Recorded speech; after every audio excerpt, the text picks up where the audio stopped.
Welcome back to Our Economic Lives. Conversations about our economic lives. So I have a very good friend who is a veterinarian. I personally am in real estate. Our economic lives don't have a lot of overlap. The seasons of our lives occur at different speeds. The ups and downs of our lives are very different. And as such, it's hard to connect with this guy who has been an important part of my life since kindergarten.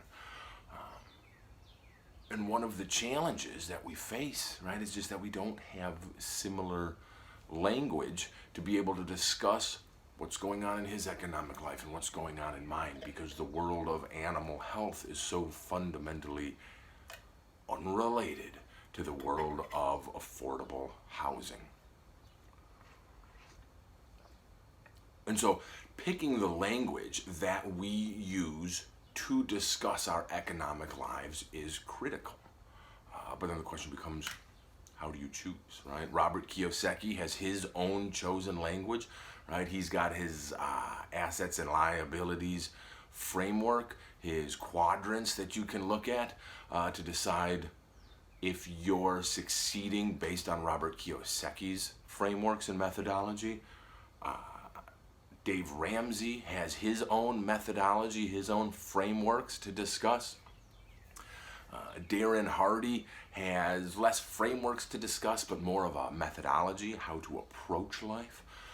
Tony Robbins has his own set of languages and metrics and how to tell if you're succeeding personally.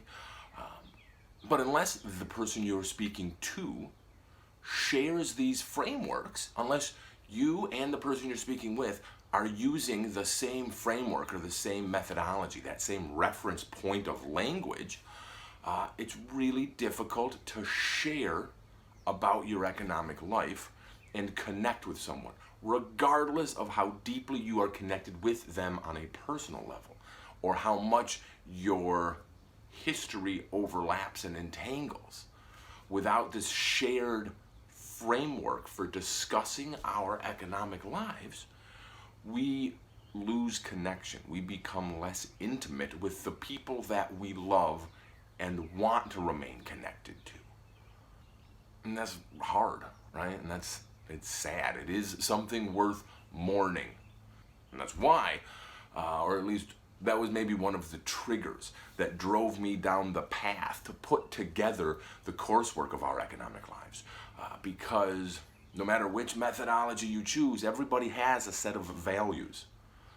Everybody has some sort of values, some sort of compelling reason to play forward in their lives.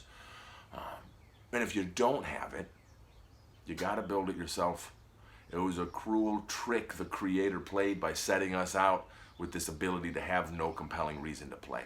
So if you don't have a set of values, a purpose to be here, or something to do, you cannot wait for it to be gifted to you, because it will not come. You have to take care of it yourself. You have to make it happen. And then defining it and writing it down will help you to come back to those same values and carry them forward. We all have language that we use when we talk about our economic lives, and being able to identify what language are we using and the person we're discussing with, and then mirror language increases that connectivity, increases our ability to have intimate relationships with those people that we love. And that's what I hope the curriculum of our economic lives will do.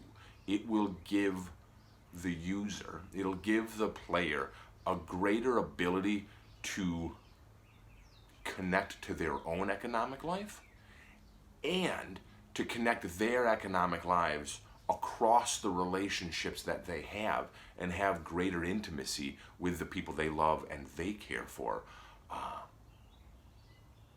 around the economic journey that we're all on. So you can check out Our Economic Lives. It's a curriculum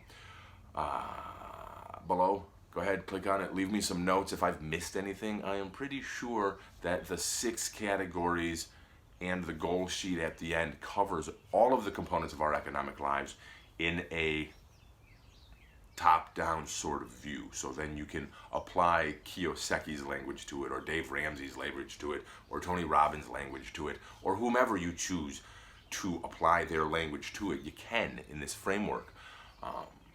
Yeah, let me know your thoughts. Our Economic Lives.